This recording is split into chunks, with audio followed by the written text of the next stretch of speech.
the plaza. We have a number of folks who have a little survey.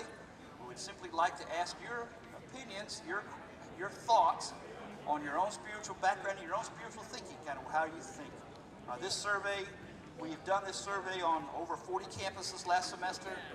We talked to over 4,000 students just this last semester, and we just allow a student to tell us about their personal experience spiritually and what they think is true. Then we offer materials that are here for you to have for free. We would love to have a conversation with you here on campus. The Great Exchange is an organization made up of campus ministries and churches, and we are here today to talk to you about the Great Exchange. The Bible tells us that there were a couple of exchanges that happened in human history. One happened in Genesis when Adam and Eve substituted themselves for God and plunged the entire human race into sin. And then thousands of years later, God sent his son Jesus Christ as a substitute for us as sinners. In the United States, we have a term for religion we call Christianity.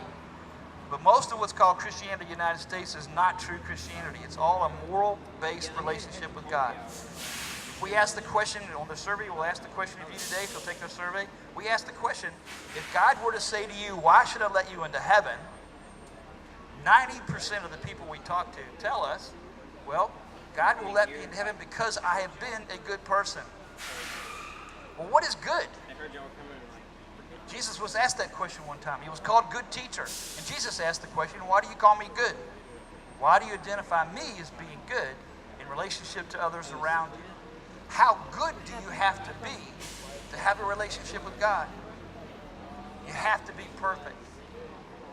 So Jesus recognized that we had fallen short of a relationship with God, and he came to seek and to save that which was lost.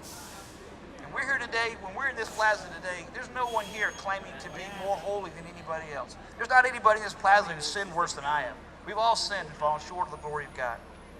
But Jesus stepped out of heaven, came to live in this world, lived a sinless life, gave his life as a ransom for those of us who were broken in our relationship with God.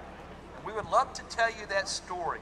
We would love to talk to you about the true prodigal, God himself, who abandoned his riches, abandoned his wealth, abandoned his own identity to come and become a man and pay the price for your sins on the cross so that you could have a new life in him and you could experience the Great Exchange.